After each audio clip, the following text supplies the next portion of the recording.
The people that embrace change, the people that see change as an opportunity and have a mindset that's really about growth and sort of taking on new challenges and the excitement of change, actually have a far smoother path, even in really difficult change. Whereas those that actually kind of fight it and feel really angry and frustrated by it and sort of, why is this happening? This isn't fair. I'm not going to change. It was good as it was type attitude. Actually, the change still generally happens, but they tend to have a much rockier path. Do you feel stuck? Are there things in your life that you know need to change, but the thought of doing so is just too scary? Or perhaps you don't have the time or headspace to even begin to think about how to start. Just like death and taxes, one thing's for certain in this life, that change is constant. Now, this can be enforced change or changes that we've chosen, and both can be scary in their own way. In a previous podcast all about the regrets of the dying, do check out episode 123 if you haven't already. We heard about how people's biggest regret is often the thing that they didn't do or the thing that they didn't change. But just how do you get unstuck when it feels like you're out of options? And how do you get the courage to change things when the outcome is far from guaranteed? This week, Dr Claire Kaye, former GP and careers coach, is back on the podcast to talk about how to embrace change rather than to fear it. We talk about the common mindsets that can help or hinder us and discuss some practical tips and tools you can use to get you started. You Are Not a Frog is all about inviting you to make a deliberate choice about how you will live and work, and giving you some tools to help you beat burnout and work happier. But this is down to you. Remember, if you always do what you've always done, you'll always get what you've always got. Deciding to make a change is the first step. So listen to this podcast to find out the real reasons why people fail to make the changes they need to. How understanding your why can help you when the going gets tough in any change. And some simple tips to get you started. Welcome to You Are Not a Frog, the podcast for doctors and busy professionals in healthcare and other high-stress jobs who want to beat burnout and work happier. I'm Dr Rachel Morris, a former GP, now working as a coach, speaker and specialist in resilience at work. Like frogs in a pan of slowly boiling water, many of us have found that exhaustion and stress are slowly becoming the norm. But you are not a frog. You don't have to choose between burning out or getting out. In this podcast, I'll be talking to friends, colleagues and experts, all who have an interesting take on this, and inviting you to make a deliberate choice about how you will live and work. In health and social care right now, you may be struggling with overwhelming demand, increasing patient expectations and spiralling workloads. Throughout May and June, we've been releasing a brand new mini video series all about how to say no with confidence so that you can focus on the things that really matter. There's still time to sign up for this free training by clicking on the link in the show notes. And if you're a leader in health and social care, you may be wondering how you can help your team members do this. So we're also offering a free webinar on how to help your team prioritise powerfully, say no with confidence, and handle pushback, where we'll go through all the principles we teach in the mini-series in much more depth and give you additional tools to use in one-to-one conversations with your teams. There'll also be some time for live Q&A with myself and Annie Hanicum. If you can't make it to the live webinar, then do sign up anyway, and we'll send you a link to the recording. Just click on the link in the show notes to sign up, and if it's helpful, please do share this with your colleagues. It's wonderful to have with me again, back on the podcast, one of our You Are Not a Frog favourites, Dr Claire Kaye. So hi Claire, welcome back. Hi, thanks for having me. Oh, your episodes always get lots and lots of downloads. They've been incredibly popular. Now, for those of you that have not encountered Claire before, Claire is an executive coach. She specialises in career development and she's a former portfolio GP. So she knows all about what it's like to change your career when you've been on sort of one career path, one career track, and then change and do something different. Now, Claire, we're going to be talking about change today because one thing is certain is change is constant. Another thing is we've got huge amounts of change in general following the pandemic with the way that everyone has had to change the way they're working, whether they're healthcare professionals on the front line or whether they're in offices and they're coping with virtual hybrid working, all these sorts of things. But the reason why this is particularly timely is that very recently we released a podcast with Georgine Scull all about her book, Regrets of the Dying. And the thing that really struck me about that podcast, and I found that podcast incredibly challenging and incredibly moving. So if anyone wants to listen to something pretty challenging, go back and listen to that podcast. But the real take-home message for me from that podcast is people at the end of their lives regretted most what they didn't do, the changes that they didn't make, than the things that they did do.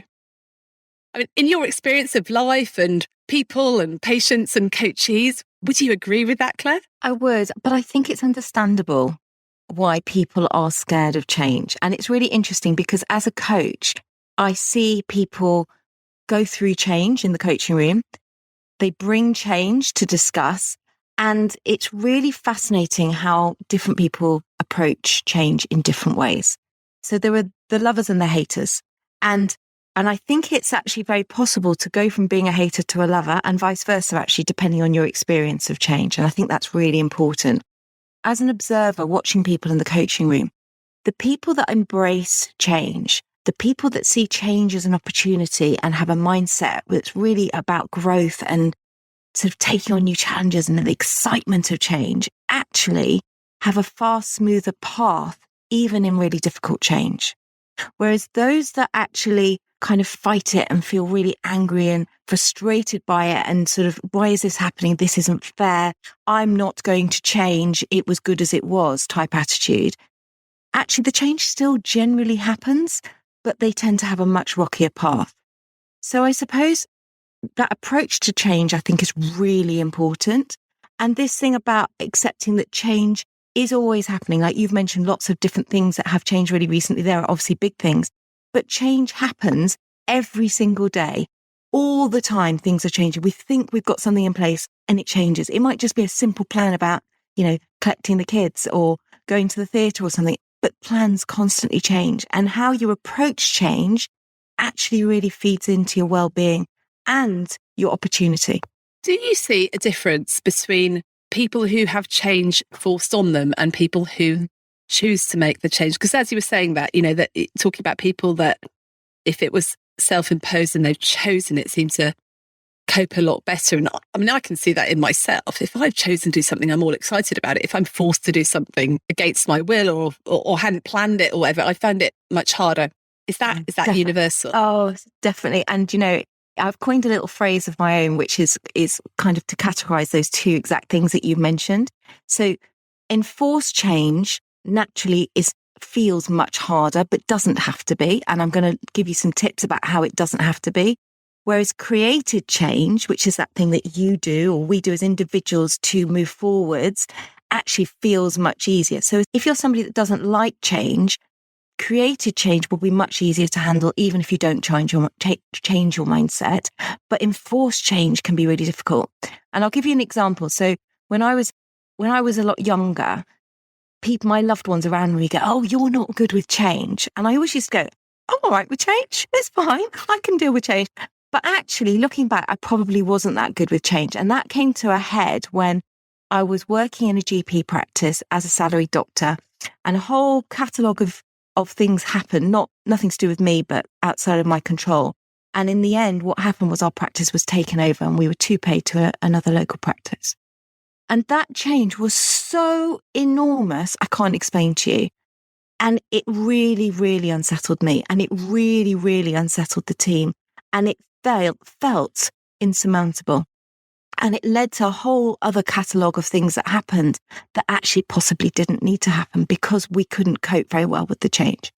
But I think as I have grown and as I've gone through coaching and as I've talked to people more and as I've kind of taken on this comment from family and friends about, "Oh, you're not good with change," actually, I've managed to change my own mindset so that I can find enforced change more palatable and created change just so exciting. So I think that there is definitely these two categories, and it's important. And we'll talk about this towards the end, but one of my top tips actually is about labeling the change. So you know in your head, right, is this my choice? Like, I've decided to leave my job. I've decided to do something else. It feels scary. Oh my goodness, this change is difficult, but actually this is really what I want. Or is this actually enforced where, you know what, I don't want to be changing jobs. I don't want to be moving into something else. This is against my will. I don't want to make this work. And that feels very different. Mm. As you were saying that, I was also thinking, you know, enforced change feels harder, creative change feels easier. But then if you hit barriers, if it's an enforced change, you just get on with it because you have to, because you've got no control. But if you're creating change, you've created it yourself. If you hit barriers and it starts to get a little bit difficult, I think that's when it then maybe seems really hard because, oh, hey, I chose to do this. I've created this for myself. Oh no, I've made the wrong decision. And maybe that's the bit that starts to feel hard. Yeah, definitely. And I've seen this with somebody that I was working with, that she decided to move roles.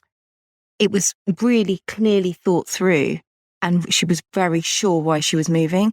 She handed in her resignation, and then during the period that she was having to, you know, work the last few weeks of her time there, she suddenly had a complete emotional crisis and was like, oh my goodness, I made completely the wrong decision. I should just stay where I am. Better the devil I am. Better the devil, you know, what am I doing? And she would have quite easily walked away from the change that she created because it felt scary. And that fear block is massive. But I suppose that's where it comes to the point about looking about how you cope with change and almost having an advanced plan. So if you're creating your own change, knowing where your sticking crisis points, blocks, difficult bits are, and having a plan in place to cope with that bit is actually crucial. And then you can move past the change. So what she did at that point, interestingly, was say, okay, I always feel like this at this point in change. It's okay. I need to remind myself of why I made the decision to do this in the first place. Those reasons are still valid. Okay, what do I need to do now? I need to sit in the change. I need to allow myself to feel the fear. Go, okay, I'm allowed to be scared. This is scary, but it's the right decision for me. And if it isn't, I've got a backup plan or a get out once the change has been made, once I've sat in the change, as opposed to before the changes. Because it is fear that stops us, isn't it? Not that the change is the wrong thing, but it's the fear. And back to the podcast I recorded with Gina, she underwent some very difficult health problems and then started on this, you know, what am I going to regret at the end of my life? And she realised actually one of the changes she needed to make was ending her relationship. And that was really, really hard. And she said she cried for a year while it was happening, but she always knew it was the right thing to do. Yeah. And I think that's probably what we get wrong, is we think that if it's the right thing to do, it's going to go swimmingly and we're always going to feel really, really happy about it. And then when we hit those blocks, when we hit those barriers, when it becomes hard and we start to fear, that's when it becomes really tricky. We may backtrack and not follow through with it. And then it's a self-fulfilling prophecy. It's like, well, the change didn't work. Well, no, of course it didn't, because you didn't persevere with it. Absolutely. But also the fear can even come in before that, because it's interesting that, you know, it sounds like, I mean, I haven't listened to that podcast yet, but I look forward to, but it may have been that she'd actually been thinking about ending that relationship for some time, but the fear had stopped her at that point too. So the fear can come in at different points. And I think it really comes down to this sense of needing to know what it is you truly want. And I think that's the stumbling block that a lot of people struggle with, which is where coaching and self-coaching come in. Yes, I am totally biased but I've seen them work. And I think that is the thing, is that when you're making a change and you aren't clear about why you want that change, or why that change is helpful, or why that change is an opportunity, then it can feel even more scary. Whereas if you're clear on that bit to begin with, actually that helps you to initiate the change and follow through with the change. So is that the first thing you would suggest people do when they're approaching this? You just actually identify what the reasons are, or are there some steps you have to take before then? I think the first thing, even before that, is because obviously that we're talking more about creative change, but sometimes change just kind of happens and you don't even notice. And that then you just know that you feel unsettled. So I'd say that before that stage, it's just noticing that you are about to change or changing. And that notice bit is really important. And then I go on to say, right, okay, well, you've noticed that there is change happening or about to happen. Now work out whether is it the enforced change or the created change. And then the next bit is thinking about, okay, how do I feel about that change? How do I feel about this process? Because you might be like some people I've worked with, like, yes, I love change. They're change agents, they're change makers. They thrive off change. They need change. And actually, change for them is actually the sort of very sort of heartbeat of them almost. It's that bit that actually really gets them out of bed. It's their purpose. So for them, that's brilliant feeling to be part of change. But for those that feel, actually, I feel unsettled, I feel uncertain, I feel anxious, then that's the point we need to start, okay, what can you do in this situation? And I think one of the most useful things to do in that situation is to think about change that you've been through in the past and think about what worked for you then. And that's the most personal thing to do, because I can give you lots of tips and tricks, but, the tip that works for me or for the, whichever coach I've talked about this with might actually not be your tip. So looking back in your life and saying, okay, this was a major change. Maybe when you moved house or moved countries or, got a partner or left a partner or moved roles or whatever the change is, thinking about what did I feel at that time? What helped me? What could I have done differently that could have helped me even more? Who helped me? And there's also this sense of needing to look after yourself in a change. So if you're one that loves change and you thrive off it, it's really important to ensure that you've got enough reserves to give all that energy to it.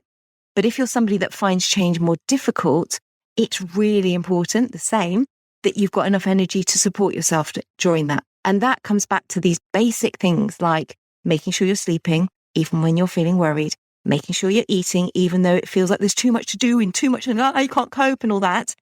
Making sure that you are talking and communicating with people that are going through a similar change to you or have been through this change before. All of those things help to manage the change and allow you to look after yourself better. And then the big one for me, which I think is universal actually, is this thing, and I know we talk a lot about this, but it's about control.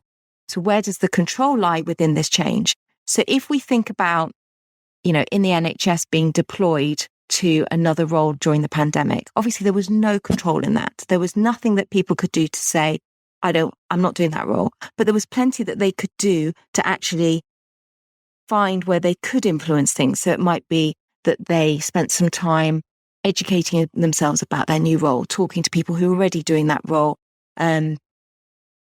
debriefing after they'd done shifts so that they could then talk about how they were feeling about it. So there's where the control sits. They couldn't change it, they had to do it, but there were things that they could do. So every situation has elements of control. Every change has elements of control. It's just trying to stay in your, I call it your zone of power. So stay in where you're in control of. And that is just such good advice in any situation that you're in where you're feeling a bit stuck or a bit anxious. Where are you in control? What could you do and what choices do you have? Okay, as you were talking about people's emotions that they're feeling when they get frightened, when it becomes hard, when they feel anxious and stressed, I was just thinking, well, that is just what happens to you during change. And we often, in the training, we do talk about the change curve and the different stages of change, which I think can be really helpful to people to understand that it's actually normal to feel some of those emotions. It doesn't mean that the change is wrong or that you're a weak person or that you can't cope, but it's completely normal. And I know that a lot of the work around change was based on some of the work around grief as well. So the change curve is very similar to the sort of Kubler-Ross grief cycle, isn't it? Yeah. I mean, there are, and there's some piece of work that actually describe the stages of change. And as you say, they're very similar to grief. And I think this applies more to people who find it difficult to cope with change, and more again with the sort of enforced side of it. Because if you are somebody that just loves change, I don't necessarily think this really fits. But the stages are denial, anger, bargaining, depression, and acceptance. And if I just think about my own example that I was talking about when we were 2P'd and moved over to this other practice, who were lovely, by the way, but it was just a big change. First of all, I was like, this can't be happening. I didn't say I wanted to move practice. Then I was just cross, like really cross, like, why is this happening to me? This isn't okay. Then I was like, okay, went into bargaining stage of, okay, well, let me see what I can do. Maybe they could let me do this, or maybe I could do that. And all of that obviously didn't work because the change was happening. Then I was just sad. I mean, not clinically depressed, but I just felt this is really sad and upset. And then I got to acceptance and I was like, well, I'm just gonna have to get on with it. And you know what? Actually, the end result was nowhere near as bad as actually I thought it was going to be. And that kind of leads into what a phrase that my grandma always used to say: anticipation of change is far worse than the change itself. And she wasn't a particularly wise woman. She was an amazing woman, but that was her one wise phrase.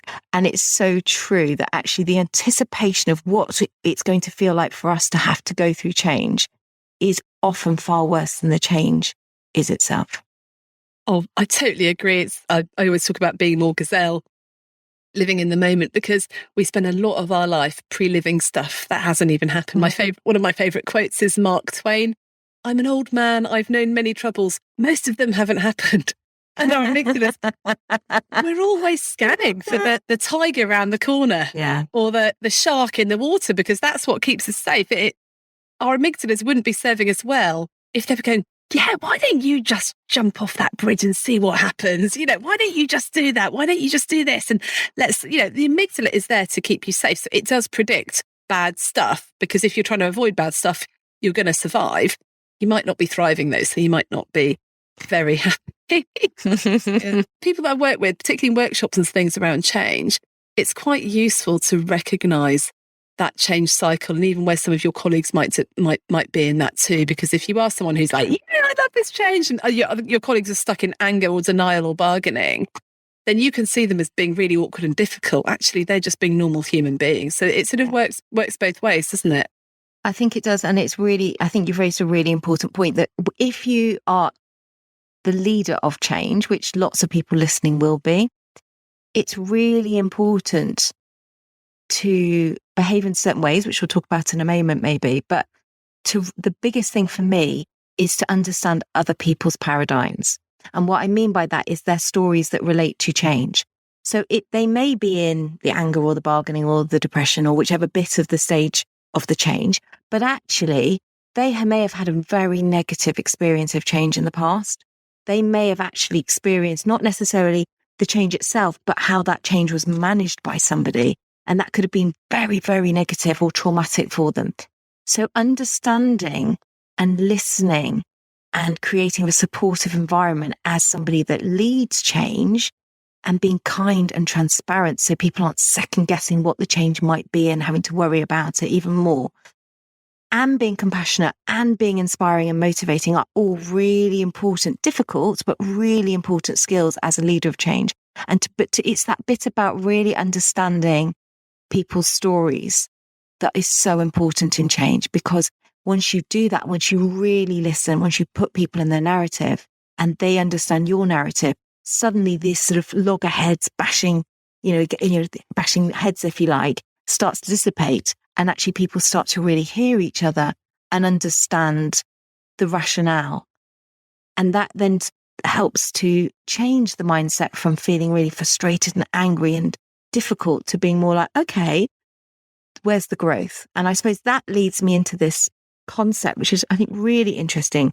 It's by the concepts around PQ intelligence. That's the name of it.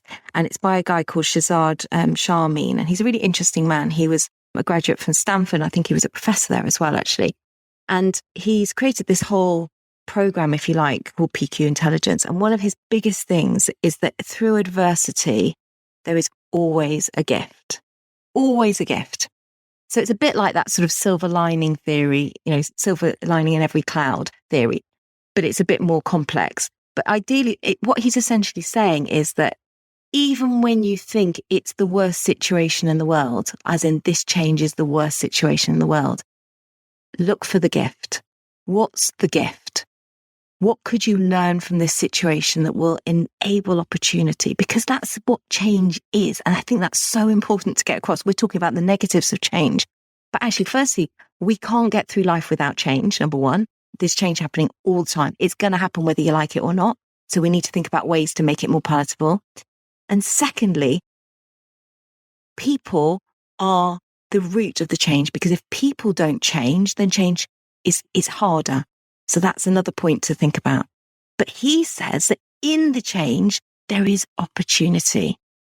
And change brings huge amounts of opportunity. So if each person listening took a moment and looked at a difficult change in their life just for a second, and then thought, okay, what happened as a result of that change that perhaps wouldn't have happened otherwise? That maybe at the time I found it difficult, maybe change for me is more challenging, but actually because that thing happened, X has happened, which has been really positive. Or I learned P and that's been really great. Or next time I encounter that situation, I've got much more tools in my tool belt so I can actually cope better with it. So there's always a gift in the adversity. So if you're someone that struggles with change or has been labelled as struggling with change like I was, looking for the gift is really useful. I love that. It's very much the same as failure, isn't it? That you learn so much more through failure than you do through success. And you learn so much more about yourself through change than you do through just, staying stuck in the same thing. Was it you that quoted this to me? Someone said recently, that they feel that they failed their way to success. Or I think I heard that in the book. No, it was Thomas Edison. It was me. Yeah, I loved it. I loved that quote. Yeah. And that is true, isn't it? Because he expected failure and that was part of his success, right? And so if you expect change and know how you feel about change and put in things to safety net those emotions and recognize change, actually, it's just what it is. It's just not as big. It's not as all the fear and all the blocks that we're talking about before, they're still there a little bit, but they dissipate. And once you start to realize that change is going to happen anyway, and the opportunity is in change, it kind of just changes, I think, your mindset a little bit, and it makes it less scary, I think. And as long as we're creating helpful environments for ourselves to change, that's great. That's what we need. And those helpful environments can be whatever they need them to, need to be. And I've alluded to a few ideas, but it could be whatever you need it to be. So I think it's just about acceptance, really, and just going, yeah, great. Just like Thomas Edison did, I'm going to fail my way to success. I'm going to change myself to opportunity. And that's what it is. And I think it's also really important to, if you are somebody that loves change, if you are a change agent, like you initiate change, you thrive off change, that actually you are mindful of those that find it difficult, but also not to be put off when other people tell you not to change, because lots of people will. And I think that's really important, that if you are somebody that has that in you, we all need people like you. And I'm trying to be more of a change agent. Like, I'm good at it in my career. I'm less good at it in my home life, but I like things just to stay as they are in my home life. Whereas in my career, I'm constantly changing, moving forwards. And it's interesting how you can be both. And some people need that split. They need utter stability, which obviously isn't truth, but you can pretend utter stability in one part of their life. And then lots of change is more palatable in the other part of their lives. So I think that's just an interesting way to look at it as well, and helps me put to bed what my close family and friends used to say about me not coping with change. I can. I think the other thing that I find helpful when you're thinking about change, thinking, oh, maybe I shouldn't, is that question, what will happen if things don't change? Mm-hmm. I think we don't consider that enough. If things stay the same, and I'm sure you've coached lots of doctors like this, I've coached lots of doctors like this, they're utterly broken. And they're saying, oh, but I just need to carry on. I'm not sure I've got the energy to make the change or the... So it's like, so what will happen if you carry on like this? Have you got the energy to carry on like this? Have you? Yeah, do you know, and that's one of the commonest things I see, is people come to see me feeling really stuck, terrified of change, not sure what direction to go in, don't know how to make the first steps, and wouldn't want to make them even if they could, because they wouldn't know if they were right. So they just stay what they're doing. And I think, do you know what? There's probably a lot of us that have done that, because when I think back in my career, I would say that I'm very lucky. 75, 80% of my career has been amazing. But there have been bits where I have been stuck in a position where I've just thought, you know what, I'm going to get up, I'm going to go to work, I'm going to keep my head down, and I'm going to carry on. And gradually getting more and more affected by me not being able to make that change. And sometimes, and again, when I look back, there have been things that have happened that have enforced me to make change. So from outside influences or structures changing within the place that I was working. And at the time, I'd been like, what? How's that happening? That's not okay. And then thought, this is my kick up the bum. And this is where I need to be pushed. I've got to be pushed to be able to make that change. But I think if you can get to that point of noticing when you're stuck, but too scared to make the change, that's the point when the change thought process needs to start thinking, start happening, where you go, well, what is it that I need to do that would be palatable, that would be effortless to take this further forwards? And as you say, that question about what it will happen if I do nothing is incredibly powerful, particularly with the environment at the moment where so many professionals, particularly doctors, are burnt out. It's not okay. We shouldn't have to feel like that. And it's not something that is just down to you. Often it's mainly down to the environment, the systems, the companies, the NHS that we're working in. It's the systems that are the problem, not you. So we have to almost sort of stand up for ourselves and say, actually, I do deserve better. I do deserve the change. And that's when you kind of have to summon your own change maker, your own change agent, and say, right, come on. What do I need to put in place to make this less scary? When have I changed before? What did I do? How can I make my environment in which I'm going to do this safer? When am I going to put myself, if I make this change, when am I going to feel most scared? Right, I'm going to feel most scared at the beginning and just before I do it. How do I remind myself that this is okay? And all those things will help to make it feel more manageable. And dare I say it, potentially quite exciting and joyful. Totally agree. And I think there'll be also some listeners who are thinking, yeah, I'm really stuck. I need to change. I haven't got the time even to go make myself a cup of tea, let alone think this through. So how would you recommend that people approach this? If people know there's something that needs to change, and actually, I don't know anyone that doesn't have anything that they don't want to, I don't know anybody that doesn't have something that they want to change. So what would you suggest to people? Okay, so that's a mammoth question with lots of different answers, but I suppose you can start by listening to one of the episodes that you and I did before on self-coaching, which teaches you to ask yourself questions in a really simple way that takes 5 minutes and makes it more effortless. But essentially, if you haven't got time to listen to that, what I would say is just make it simple. Look at what the main priority for you is. And it might be, I don't know, I need to be able to go for a run or do some exercise at some point in my week because that will help me. It might be just something as simple as that. And you're like, but I haven't got time to do it, so I won't do it. So I'm just going to stay feeling unhealthy and not enjoying that. So I just won't do it. But it might be just be, okay, well, maybe what I need to do to make that change is to say, rather than, oh no, it's raining, I'm not going for that run, just, this is a time for me to actually have some alone time. This is a time for me to get healthy. Look at what motivates you to do this. Why is it you want to go for that run? Is it because you're supposed to be healthy? Well, that's not very motivating. Or is it actually because you really just need some headspace?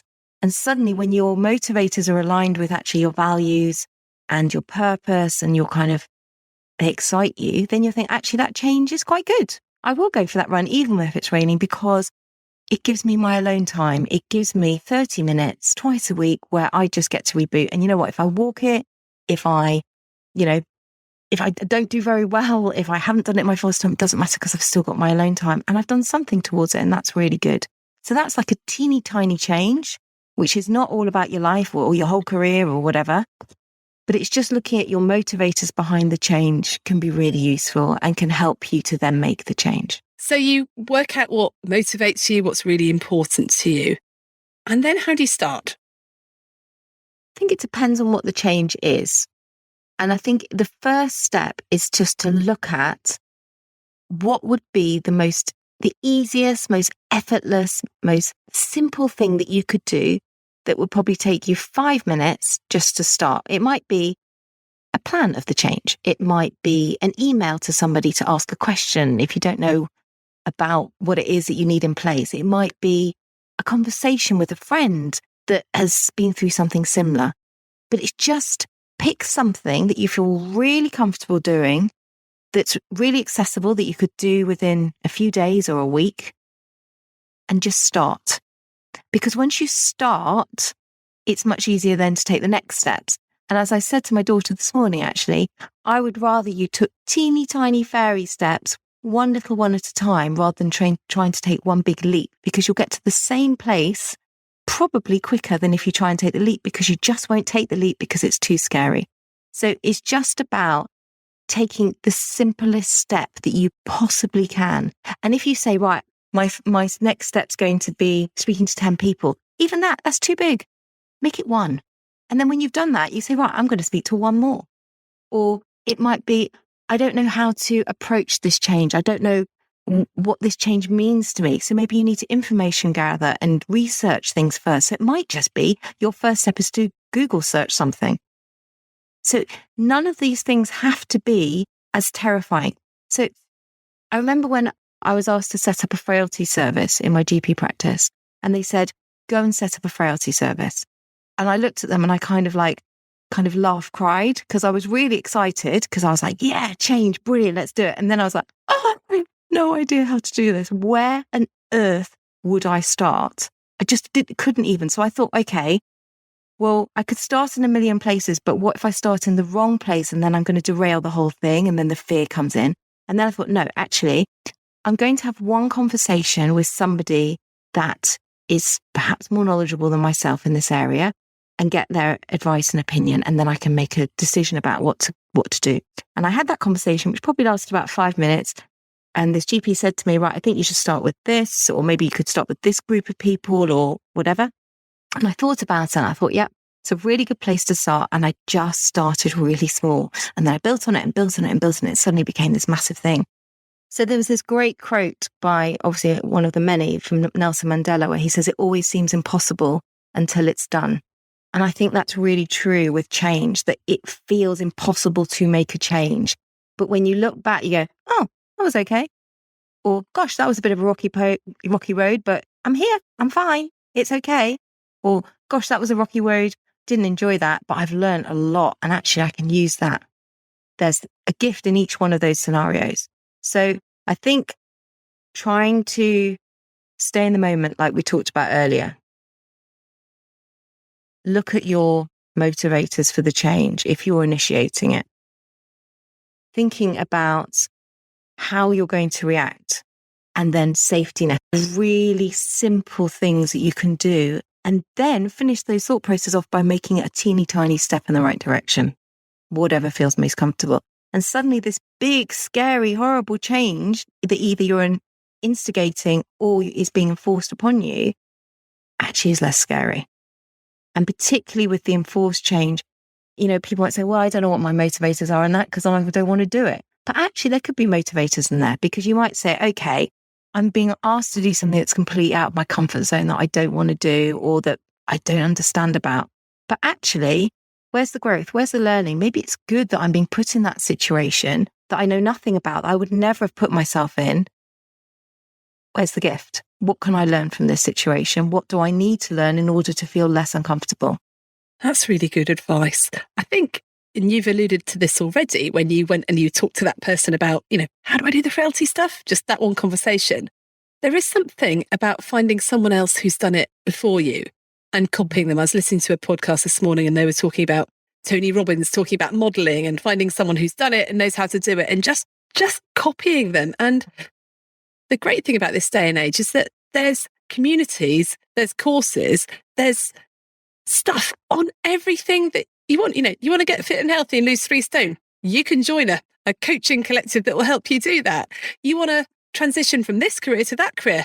There will for sure be a community that will help you do that. There'll be someone that's done it before.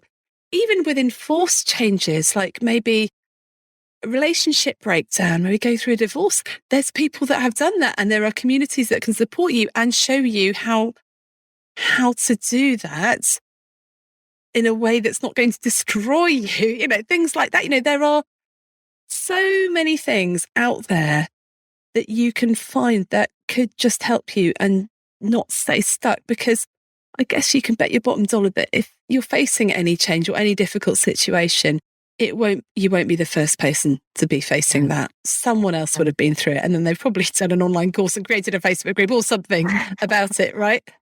Yeah, it's so true. And I think, it depends what the situation is, because there are some changes that you need support and, there's groups that are brilliant, but other times you just need a bit of technical help, which again, things like YouTube, if you just want to know how to do something, go on YouTube. There's always an answer. Might not be the right answer, but there's always an answer.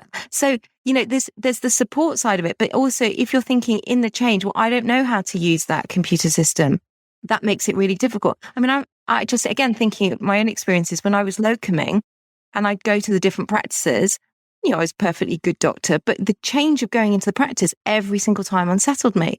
And I put in place like this process that helped me cope with the change. And I realized that the biggest thing for me was the computer systems. It wasn't being a doctor, but I was just scared of pressing the wrong button on the computer. And actually what I did was learnt how to use the computer system. So I would go in on my own time, learn how, I'm not saying that everybody needs to do this because you can do it on YouTube now, but learn how to use the computer systems, learn what their referral processes were, or read their locum pack before I went in, so that bit of the change for me was palatable, which meant that I could then locum in lots of different practices without it being an issue. And then by modifying the thing that was most difficult for me and saying, well, actually, it's better for me to work in 3 or 4 practices, not 10 practices, because that's less of a diverse, lots of change in lots of different diverse practices. That's better. So I just modified the situation to fit with the bit that was most uncomfortable to make it easier. Yeah, that's so true. You can learn so much just from Googling it and from YouTube. And we were talking earlier, weren't you?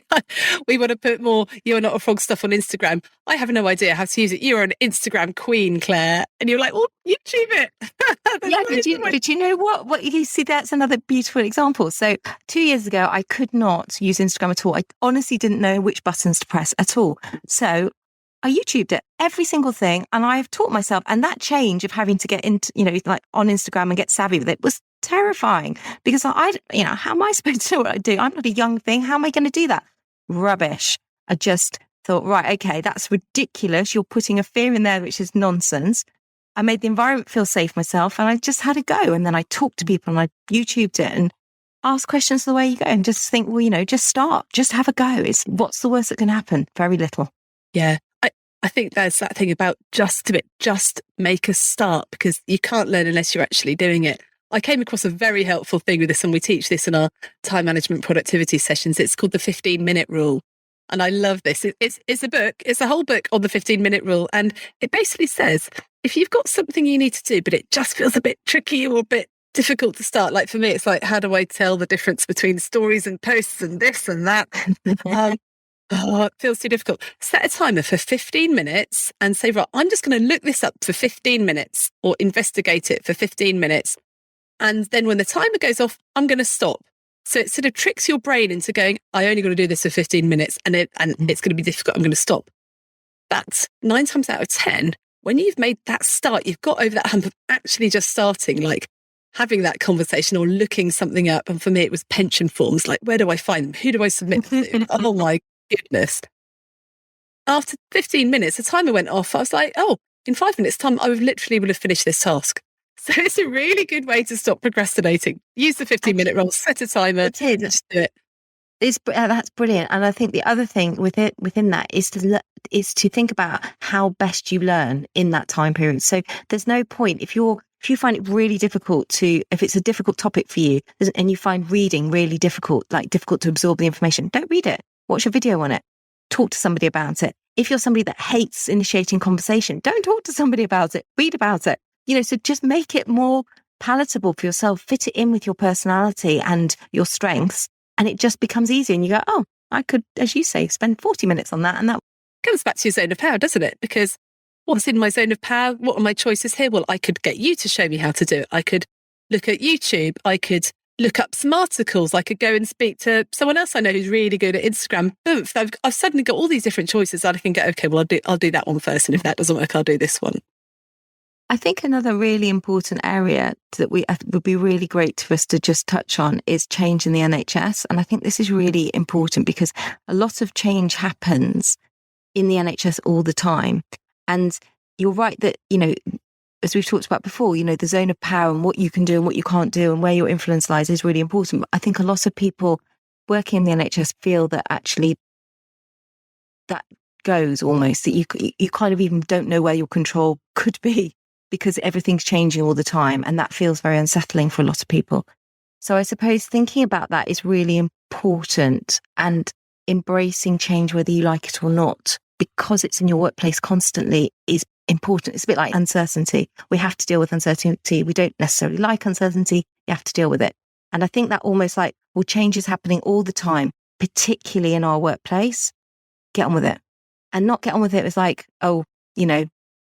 ignore all the things that we've talked about, but kind of like use your toolbox, have all these things that we've mentioned there, use them, understand it's difficult, but accept that it's there, because we can't change that the NHS changes, just like we can't change that life changes. And I think that change bit and understanding that the environment that we work in is constantly changing, it is challenging. Yeah. And part of the thing is just accepting that, isn't it? Going, okay, don't get really upset every time a change comes along, because otherwise you're going to spend your whole life stressed and upset. That's one of those things that is outside your zone of power, which just needs some acceptance. But it's easy to accept if you know that you've got a bit of a toolbox of things that you can do to help. It's like you said that you had when they asked you about that frailty thing. So, and I know we're nearing the end of the podcast as well. Could you share some of those sort of top tips that you would give someone to have in their toolbox? Yeah. I mean, I think the first thing is noticing the change. That's the very first thing, to actually notice. Are you in change or are you about to go in change? Just notice and label it as being, okay, have I created this change or is this an enforced change? And then label the emotion that goes with it. So I'm feeling really excited. This is a really dynamic opportunity. This is fantastic. Or actually I'm feeling unsettled, uncertain, scared. And then start to think, okay, when have I felt like this before in change? What did I put in place that helped me then? Because you've got evidence that it works for you. And then say, right, how can I instigate those tools in this situation? Then I would say, look at where the control lies, where you have control and where you don't. The stuff that you can't control, just let it wash over you. The stuff that you do have control over, really dive into and think about what else you could do and where else your control might be. Because at first you'll probably think in the change that there is no control. That's never true. And then the last and probably the most important part of change, whether you are a change maker or a change hater, is to look after yourself. Because you need to fill up that tank in order to create change or cope with enforced change. You need to be looking after yourself. And that, as we always do, it shouldn't be at the top and bottom of my list, really, should it? It should be right at the very front, because that's the most important one. And then that's when you have even more control and more able to cope. And you never know, you might actually really fall in love with change, which I've seen people do, go from change haters to change lovers. And wouldn't that be amazing if we could all be that? I think that final point about looking after yourself is a really important one. And I think particularly as professionals in very high stress jobs, we are used to thinking, oh, I can just carry on. Yes, there's a big change going, but I can keep going with everything that I'm doing in my normal life. Actually, sometimes you have to slow down, take a bit off your plate. Even if it's an exciting change, like moving house or something like that. I mean, we all know that it's the big effort to move house and it's quite emotional and stuff. And you probably have to take some time off work. But if there's other stuff going on that you're changing, you might also need to give yourself a bit of a break and take some time off, or stop with some of the social activities for a little bit, just to give yourself some head space and breathing space and be kind to yourself. Yeah. And also, I think you've just, again, raised another really interesting point about you don't have to do all the changes at the same time. it's better to be a tortoise rather than a hare. So, if you've got changes that are happening that just, you're moving house, but maybe try not to, if possible, change your job at the same time. Try and do it so that it's, or get married or, whatever, just try and space things out a little bit, if possible. Obviously, that's not always the case. But if there's lots of change happening, like you were saying, all at the same time, or a big change happening, create the space. Create the space to allow it to happen so that you can look after yourself and actually make it less painful and actually potentially help you to find the gift in it. Wise words, as always, Claire. And I think I would point listeners, if they want some resources, towards the self-coaching exercise that we did last time, actually, because that's a good place to start, isn't it? So we'll make that available in the show note link. So that's a PDF toolkit with an audio of Claire talking you through some very powerful questions you can start to ask yourself. What other resources are out there, Claire, that can be helpful? Well, there's lots of resources, but I'm always putting things on Instagram. I'm a bit of, as we mentioned before, a bit obsessed with Instagram. So people can follow me for self-coaching tips and tricks and lots of free resources on Dr Claire Kaye _executive coaching. So they're welcome to follow me on there. And there's always, people are welcome to DM me as well. There's lots of books that you can read. I don't know if you've got any books that you wanted to recommend. Gosh, there are lots of very useful books around change in organisations. Our Iceberg is Melting by John Kotter. That is the sort of management change thing, but it's got lots of very useful stuff around managing change with your team, but also managing change personally. I guess any of the stuff around how to work well, how to live well, I always recommend Essentialism, which it doesn't talk about change in itself, but I think it's got lots of stuff in there that you will want to change to be like. It's a very helpful book. I suppose that's where this sort of effortless, easy bit comes from. So, that's, again, it is a useful book, isn't it? Yeah. And actually, interestingly, the follow-up to Essentialism is called Effortless. So yes, it is. It is, you're right. Those two books are both very, very useful. Good. Great. So, Claire, thank you for coming on. As usual, we'll love to have you back again. So I'm sure I'd love to come back. Brilliant. So we'll get you back again. If anyone's got any particular questions or things they'd like us to talk about, just email us at youarenotafrog.com. You can also follow us on all the usual social channels. And I am now on Instagram I think I'm at Dr. Rachel Morris. And if you follow me, I will try and work out how to use it. And Claire's just going to show me. So you'll get some more stuff there. And there's also links with Claire as well. So you can find her on Instagram. So we'll put the stuff in the show notes for people to download, and we'll get Claire back very soon. So thank you so much for being here, Claire. Thanks for having me. Okay. Bye-bye. Thanks for listening. Don't forget, we provide a self-coaching CPD workbook for every episode. You can sign up for it via the link in the show notes. And if this episode was helpful, then please share it with a friend. Get in touch with any comments or suggestions at hello@youarenotafrog.com. I love to hear from you. And finally, if you're enjoying the podcast, please rate it and leave a review wherever you're listening. It really helps. Bye for now.